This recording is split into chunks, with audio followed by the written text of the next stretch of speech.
Break سے پہلے میں کہہ رہا تھا کہ میں کس طرح علی احمد زبیدی صاحب کا اسسٹنٹ بنا.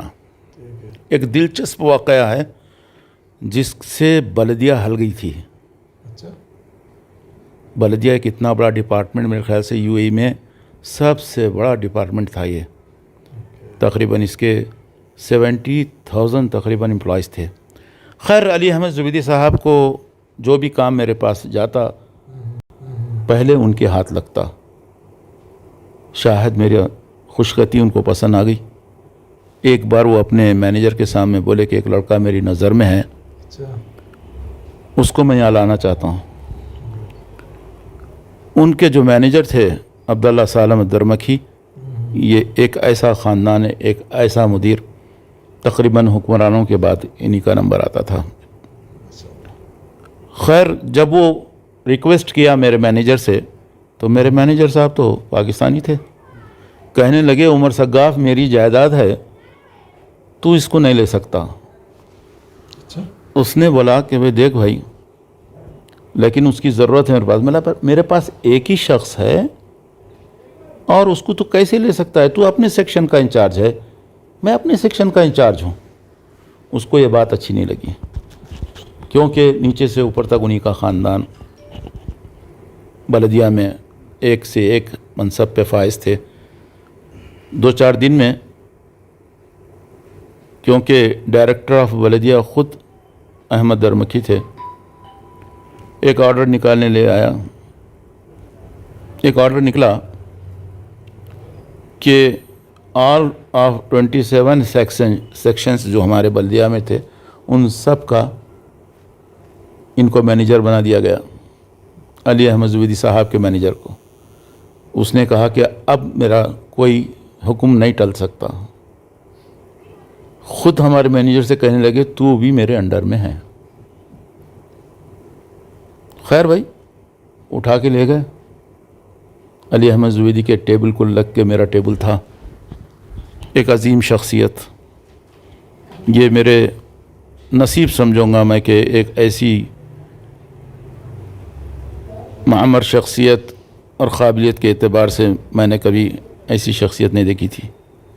علی گڑھ یونیورسٹی کے آپ طالب علم اور آپ کا علم حاصل کرنے کا جو طریقہ تھا وہ اپنے آپ کو اسٹوڈنٹ سمجھے جیسا. بہرحال جب میں گیا ان کے بازو میں ان کے ہاتھ سے ان کا قلم چھین لیا. ایک بات کہہ رہا ہوں، اسی میں ہر کام میں کر لیتا اور ان کو بڑا سیف رکھتا. اب ان کے ساتھ کے آنے جانے والوں کے ساتھ ان کے ایکسپیرینس کو چھیننے کا، ان سے کچھ حاصل کرنے کا ایک ہی تھا مقصد میرا کہ اب اس شخصیت سے جو اپنے کو مل سکتا لے لینا چاہیے.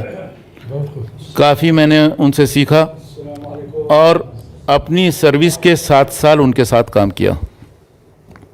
1981 82 سے 87 تک. اس کے بعد قسمت پھر پلٹی کھائی کہ جتنے ہمارے مینیجر سے سب ریٹائر ہوئے تو دوبارہ میں اپنے پرانے مینیجر کے پاس آ گیا اور وہاں سے آگے ترقی کرتا گیا. پھر آگے بڑھتے بڑھتے ٹیکنیکل ڈپارٹمنٹ کا انچارج بنا. وہاں پر صرف پرچیزنگ کا کام ہوتا تھا، کئی ٹینڈرز نکلتے تھے تو ان تمام کا انچارج بنا. اور کافی ہم نے ایسے ایسے کام کیے جو آج کل کے بچوں کے لیے درس ہے. ایک وقت کا واقعہ ہے، میں یمن جانا چاہ رہا تھا 1986 میں، اور وہ جو مینیجر جس کا میں پہلے ذکر کیا تھا میرے پہ ایک شرط رکھ دیا تھا، کیونکہ یہ مخامش ایسا تھا کہ ان کی سننا ہی سننا تھا. بچے کی ضد ایک بادشاہ کی ضد کے برابر. کہنے لگا کہ اگر آپ کو چھٹی لینا ہے تو یہ کام کے کر کے جاؤ. میں نے کہا بھئی یہ جو کام کرتا تھا ایک فورن کنٹریکٹر تھا، اس کی سیلری 25,000 اور یہ کام آج شروع ہوا تو 1 سال کے بعد ختم ہوتا. میرے کو بولتا کہ اگر میں جو بول رہا ہوں کرنا ہے کر.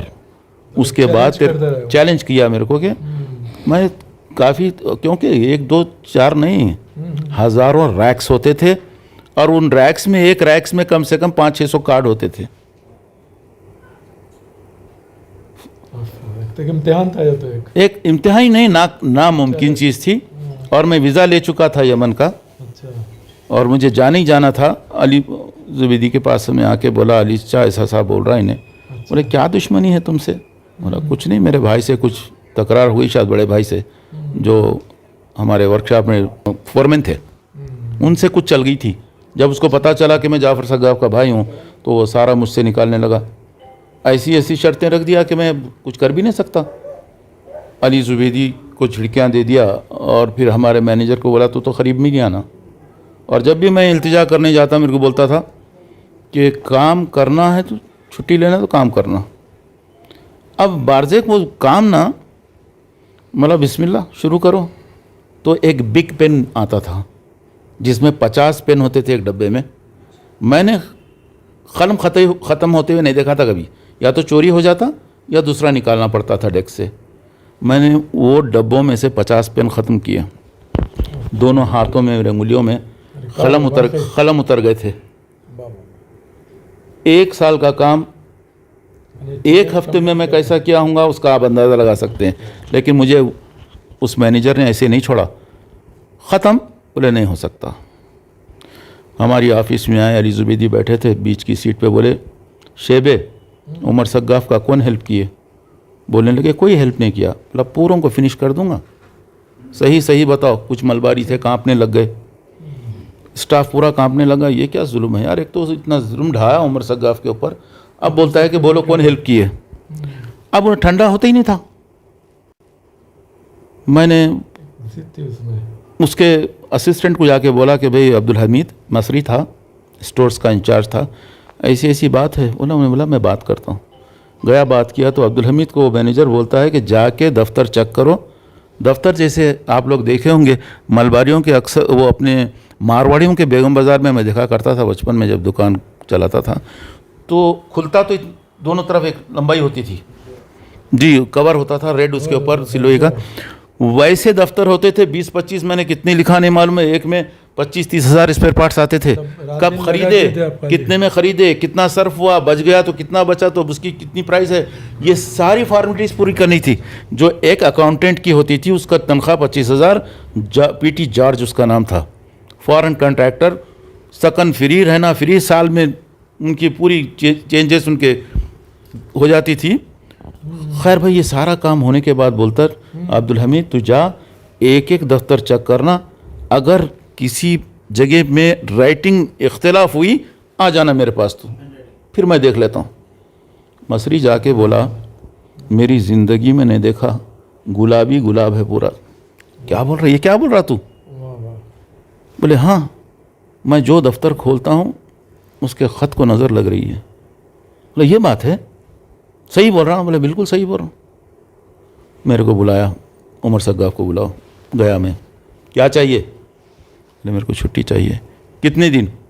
بولے 15 دن چاہیے. سن, منڈے سے تھرسڈے واپس اگر نہیں آیا تو ڈیوٹی پہ نہیں آنا. تو میرے بچوں, میرے بھائیوں کے بچوں, اتنا ظلم اور ایک تو ایسا ہارڈ ورک لیا گیا ہم سے جو آج ہمارے بچے شاید کر پائے نہ پائے. بہت بڑی بات ہے, بہت بڑی بات ہے. خیر اس کے بعد جو سزا انعام ملنا تھا اس طریقے سے ملا کہ اگر 1 ہفتے میں یمن سے ہو کے نہیں آئے تو فنش کر دوں گا. تو میں پلین سے یہاں ریان اترا, ریان سے میں مکلہ سے عدن, ہر جگہ 7 تک پلین سے اپنا سفر 1 ہفتے میں کر کے واپس آیا دوبارہ جاب پہ اپنے.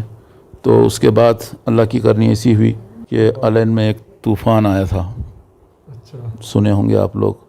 اس دور میں مواشی پورے بہہ گئے تھے, کئی لوگ ختم ہو گئے تھے. تو سب سے پہلے مدد آئی تھی دبئی سے. جب یہ اعلیٰ حضرت سنے تو انہوں بولے بلدیہ پوری فنش, اس میں یہ بھی بہہ گیا. ہم پاسپورٹ لیے اور آسانی سے اپنی کارروائیوں کو پورا کیے. ایک تاریخی بات یہ بھی بتاؤں گا میں آپ کو, میں نے تقریباً کوئی 29 سال کی سروس میں مجھے ایک بھی انکریمنٹ نہیں ملا. تقریباً 87 کی بات تھی جب شعیب منتقلین کا جو ڈیم ہے وہ ڈیم ٹوٹ کے پانی ایک دم بھر کے آ کے منطقۃ المدام میں گھس گیا تھا. تو اس وقت میں کئی لوگ وادی میں پھنس گئے تھے, جو کہ وادی چل رہی تھی, کھڑی بھی نہیں تھی, وادی بہہ رہی تھی. اس وقت کئی لوگوں کو میں نے اپنے کھاندے پر اٹھا کر بیچ پانی میں سے جو ہے نا نکالا تھا. جی ہاں, کیونکہ جی ہاں اس زمانے میں میڈیا نام کی کوئی چیز نہیں تھی. ایک شاہد جی میں ہاں, بھی ہوں, جی ہاں, اس وادی کے ٹوٹنے سے کچھ گھنٹے پہلے کی ریکارڈنگ میرے پاس ہے. ہاں, سد ماری, وہ سد کیا نام, صد اس کی شعیب. کچھ گھنٹے پہلے جی ہاں. مغرب کے ٹائم میں جا کے ریکارڈنگ کیا اور رات میں یہ حادثہ ہوا. جی ہاں, رات کا حادثہ تھا, بالکل صحیح بات. جی ہاں, بالکل صحیح بات ہے. جب وادی ٹوٹ کے پورے کا پورا محلہ, کھیتی باڑی سب کچھ بہہ گئے تھے, اس میں بہتے ہوئے پانی میں جو ہے نا کچھ لوگ بھی بہہ گئے تھے جو اپنے گاڑیوں کے ساتھ میں بیچ میں پھنسے ہوئے تھے. نکلنے کا کوئی راستہ نہیں تھا, وہ لوگ جان جانے کا پورا ایسا ہو گیا تھا. لیکن جب یہ اعلیٰ حضرت سنے تو انہوں بولے بلدیہ پوری فنش, اس میں یہ بھی بھیج گیا. ہم پاسپورٹ لیے اور آسانی سے اپنی کارروائیوں کو پورا کیے. ایک تاریخی بات یہ بھی بتاؤں گا میں آپ کو, میں نے تقریباً کوئی 29 سال کی سروس میں مجھے ایک بھی انکریمنٹ نہیں ملا, ایک بھی ترقی نہیں ملی, اور کئیوں کی ترقی کی الحمدللہ. جب دوبارہ اپنے جاب پہ آئے تو اپنی قوم کے لیے کافی کام کیے, اپنے دوست احباب کے لیے ترقی کے لیے کافی راستے کھلے. میرے علاوہ کوئی ایڈمنسٹریٹر نہیں تھا, اتنے اسٹاف میں کوئی نہیں تھا, اکیلا تھا میں. بہرحال بہت ہارڈ ورک کے بعد اپنے آپ کو اس مقام پہ پہنچائے. آج ہمارے بچے جن کے اوپر بھوت چڑھا ہے خلیج کا, میں تو ان سے یہی گزارش کروں گا کہ جو کچھ کرنا ہے اپنے ملک میں کرو. وقت نہیں رہا. جس وقت گھوڑے گدھے برابر تھے اس دور میں ہم گئے تھے اور اتنی محنت کیے, اور ہم جو کیے ہمارے بچے کبھی نہیں کر سکتے, ہمارے بچے کبھی نہیں کر سکتے یہ کام. علی کل حال ہماری سروس میں علی احمد زبیدی صاحب کا وہ تجربہ, ان کی وہ باتیں, ان کی وہ سبق آمیز ہمارے ساتھ تجربے کار زندگی کے کچھ ماحول, یہ میں فخر محسوس کرتا ہوں کہ اپنی سروس کے 7 سال علی احمد زبیدی صاحب کے ساتھ کام کیا. چاہوں گا کہ آپ تمام کے ساتھ ان مرحوم کے لیے دعا گو ہوں کہ اللہ تعالیٰ ان کو مغفرت کرے, اور ان کی اولاد بھی ماشاءاللہ ایسی ہی محنتی اور ایسی نامور بنی ہیں وہاں پر جس کی کوئی مثال نہیں ملتی. ہم یہ بھی جانتے ہیں کہ آپ کو اسپورٹس سے لگاؤ تھا, اسپورٹس کے ایکٹیویٹیز میں اپنے دور میں ایک کھلاڑی رہ چکے ہیں. تو یہ وہ دور تھا جب اسپورٹس مین اور اسپورٹس مین شپ کا بھی کافی ڈیمانڈ تھا. اس وقت جتنے بھی جو اسپورٹس مین رہتے, کھلاڑی ہوتے, ان کو اس وقت گورنمنٹ میں جاب مل جاتے تھے آسانی کے ساتھ. اور آپ کے اس وقت آپ کے جو ساتھیاں تھے آج اپنے کئی بڑے پوسٹوں سے ریٹائر بھی ہوئے, اور آپ بھی ایک کھلاڑی تھے, اور ایک آپ کو کافی دلچسپی تھی اور اسپورٹس میں لگے ہوئے تھے. تو کیوں آپ یہ ترجیح دیے امارات کو جانے پر, جبکہ یہاں پر آپ کے اسپورٹس کے ایکٹیویٹیز کو بھی آپ لے کے اور اس ایکٹیویٹیز کو بڑھا سکتے تھے یہاں پر اور فائدہ اٹھا سکتے تھے, یہ کیا وجہ تھی؟ بڑا زبردست سوال ہے یہ. کہاں سے شروع کروں, کہاں تمام. ایک شعر اکثر کہا جاتا تھا, بڑوں سے ہم نے سنے تھے, پڑھو گے لکھو گے تو ہوگے نواب, کھیلو گے کودیں گے تو ہوں گے خراب. جیسے آپ نے کہا کہ ایک وقت آیا تھا سرکاری محکموں میں اسپورٹس کوٹا ہوتا تھا, اور جہاں پر میں پیدا ہوا ہوں ایسی گارڈز میں, وہاں ہر گھر میں ہاکی کھیلی جاتی تھی. میرے ایک واحد بڑے بھائی تھے جو حیولی سگاف, فٹ بال کے چوٹی کے کھلاڑی, بارکس کا ہر فٹ بال کھلاڑی ان کو جانتا اچھی طریقے سے, یہاں تک وہ انڈین پلیئر بھی بنے, اور تقریباً ابھی ریٹائر ہوئے کوئی 45 سال کے بعد. ریلوے کے مشہور و معروف کوچ, جن کی کوچنگ میں کئی بار انڈین ریلویز نیشنل چیمپئن بنی. اب بڑے بھائی کا اثر تھا کہ ہم, اور بستی کا ماحول تھا کہ ہم بچپن سے ہی ہاکی کھیلیں, اور ہاکی بھی ایسی کھیلیں کہ سارے بھائیوں کو ایک باعزت باوقار ملازمت حکومت کی جانب سے, حکومت لیول پہ, مطلب ریپریزنٹ بھی کیا آپ؟ جی میں نے 3 بار ریپریزنٹ کیا اسٹیٹ کو اپنے, 1974, 1975, 1976 ہاکی میں. میں حیدرآباد اسٹیٹ کو 3 بار ریپریزنٹ کیا. ایک جنون تھا, عمر میری شاید 18-19 سال تھی, تو ایک جنون تھا. اور اسی ایج میں میری بھی جب کوئی کھلاڑی بنتا تھا اسٹیٹ کو کھیلتا تھا تو فوری گورنمنٹ جاب مل جاتا تھا اس کو. میرا سلیکشن ہو رہا تھا ریلوے کے لیے. گھر میں آیا, میں بولا بھائی جان تمہارے ریکمینڈ کی ضرورت ہے. تو بولے نہیں, تم کو ریکمینڈ کی ضرورت نہیں ہے, مجھے معلوم ہے کہ تمہارا گیم کیا ہے. میں نے یابا سے شکایت کی کہ بولے یابا, بھائی جان کو میں بولا کہ وہاں پر سب غیر قوم بیٹھی بھی ہے, ہمارا سلیکشن وہاں کیسا ہو سکتا ہے. یابا ڈانٹے تھوڑا بڑے بھائی کو, بولے ہی بری جاؤ دیکھو ہی عمر کے لیے کچھ کرنا ہے تو کرو. بولے ٹھیک ہے یابا. سلیکشن چل رہا, بھائی آئے دور سے دیکھ کے چلے گئے. گھر پہنچا, رونے لگا. بولے بھائی یابا بھائی جان نہیں آئے. گھر آئے بھائی جان بولے علی میاں میں تیرے کو بولا تھا کہ جانا تھا وہاں پر. بولے بھائی یابا میں دور کھڑے رہ کے ہی عمر کا کھیل دیکھا.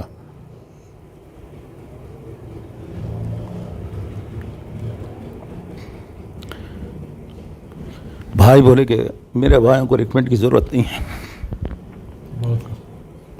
تو اتنا لگن تھا اسپورٹ سے کہ ہی بولی ایک ماشاءاللہ ایک بہت بڑے آفیسر تھے ریلوے کے, کافی ہمارے بارکس کے بچے جوائن کیے ان کو ان سے. اور ایک دکھ تھا میرے بھائی کو, بات میں سے بات نکل گئی تو کہہ دوں گا کہ جو فٹ بال کھلاڑی بارکس سے نکلتا تھا بھائی بولتے تھے ہمیشہ دکھ پہنچایا. وہ کیوں کہ جب فٹ بال کانپتا تھا ہمارے کھلاڑیوں سے, ہمارے بچوں سے بارکس کے, اس وقت وہ باہر نکل جاتے تھے. بھائی بولتے تھے کہ ان کو اگر اپوائنٹ کروں تو سوچ کے کرنا پڑتا تھا, کہ پوچھ کے کرنا پڑتا تھا کہ کیا بھائی تو بھی باہر چلے جاتا کیا. تو ایک وقت آیا تھا, یہ ہمارے محمد بائزید کا داماد, ابوبکر بائزید کا بچہ, وہ نہدی والوں کے بچے اور کئی لوگوں کو بھائی جان نے اپوائنٹمنٹ کرایا. اچھا دور تھا ان کا, بہت اچھا دور, بڑے چلتی تھی. یہاں تک بھائی جان انڈین فٹ بال کھلاڑی ہونے کے باوجود اے پی فٹ بال ایسوسیشن کے وائس پریزیڈنٹ تھے. تو اب ان کے پیچھے ہم لوگ نکلتے گئے سب, اور سب ماشاءاللہ اسسٹنٹ سپرنٹنڈنٹ تھے عبدالقادر سالم سگاف صاحب, سینٹرل ٹیلی گراف آفس ہیبٹس میں. میرا 3 نمبر تھا جو میں ٹی ٹی بننے جا رہا تھا. اور سیٹ بی ٹی کتنی تھی, اسپورٹس مین کے لیے خاص کوٹا نکلتا تھا, صبح آدھا گھنٹہ 1 گھنٹہ کاشی گوڑے سے فلک نما. تو خیر اپائنٹمنٹ ہاتھ میں لے کر ویزا آ گیا, میں بھی فٹ بال بارکس کے کھلاڑیوں کی طرح باہر نکل گیا. تو یہ اس طریقے سے میں باہر نکلا.